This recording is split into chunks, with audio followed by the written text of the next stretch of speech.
I think I'm a pretty good guy. Former NFL quarterback Brett Favre. Now, Favre is currently embroiled in a controversy involving the use of federal welfare funds set aside for the state of Mississippi's most vulnerable residents, which were reportedly diverted to Favre and others, who appears to have played a pivotal role in securing poverty funds for a volleyball project. Typical white conservative male that's stuck in his own little world that doesn't give a damn about anything that doesn't impact him. Is suing Fox Sports 1 host Shannon Sharpe. Brett Favre was introduced to these people who had control over the welfare fund and over the nonprofit part of the Mississippi government funds. Pat McAfee, host of the Pat McAfee Show. We've seen a ton of welfare money that's intended for the poorest folks here in the state of Mississippi flowing to people who just simply did not need it. And Mississippi State Auditor Shad White. It shows that Brett Favre asked the head of a nonprofit handling welfare funds, quote, "If you were to pay me,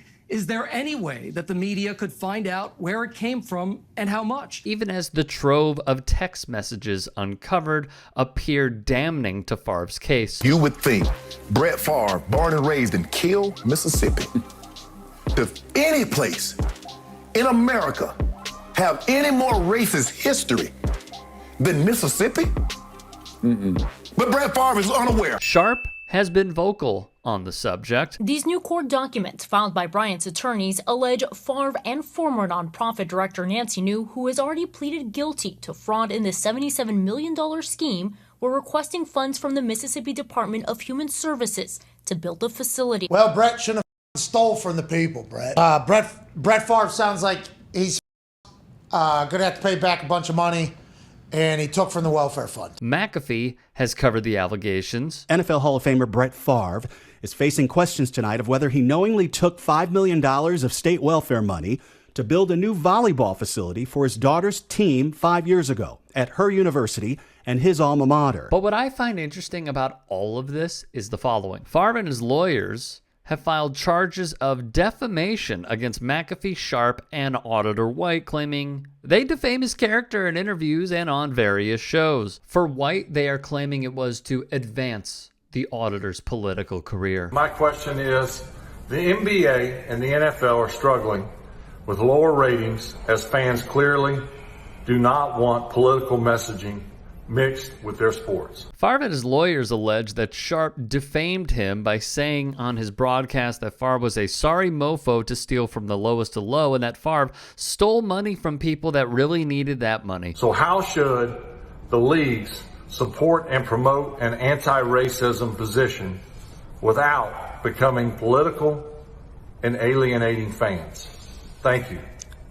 Well, Brett is a great guy. According to the suit, McAfee called Favre a thief who was stealing from poor people in Mississippi on the Pat McAfee Show. The suit also accuses McAfee of making similar remarks on Twitter. What Favre is doing, in my view, is very simply following the blueprint. Favre's also an outspoken conservative, an ally of former President Donald Trump. There they are on the golf course together. Thumbs up. He is a close ally of former President Donald Trump. A move that, by the way, remained completely under the radar was Favre's hiring of former Trump lawyer Eric Hirschman. Hirschman defended Trump in the ex-president's first impeachment trial. If memory fails you, he was the guy in the January 6 hearings who had a black baseball bat in his home. Upon hiring him, their first order of business was to run to Fox News Digital and claim he has been smeared by the media. As we know, a staple of Trump, the Trump administration, and his inner circle. Don't be threatening.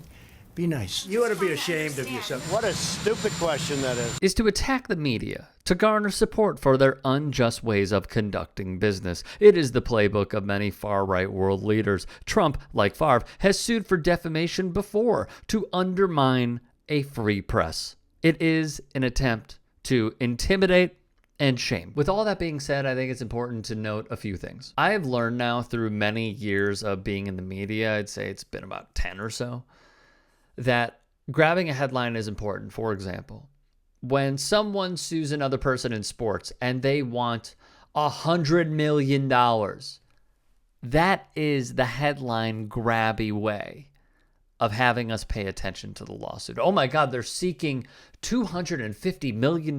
Did you see this? That is exactly what they are doing here by putting McAfee and Sharpe in this lawsuit, and thus putting them in the headline. And to be clear, they are suing two of the biggest names in sports media over the past year or so. McAfee, his recent deal, $30 million a year. He's a staple in the industry, whether you like it or not. And he can be seen on his own show and ESPN's college football broadcasts. Sharpe, it can be argued, has outgrown his co-host Skip Bayless on Undisputed, creating viral moments and passionate monologues. With all of that being said, Favre is honing in on not just the biggest fishes, but sharks in sports media when it comes to on-air talent. Which makes you think, if what they are saying is false, why is he not honing in on those who broke the story? Why is he not going after Mississippi Today? Makes you think.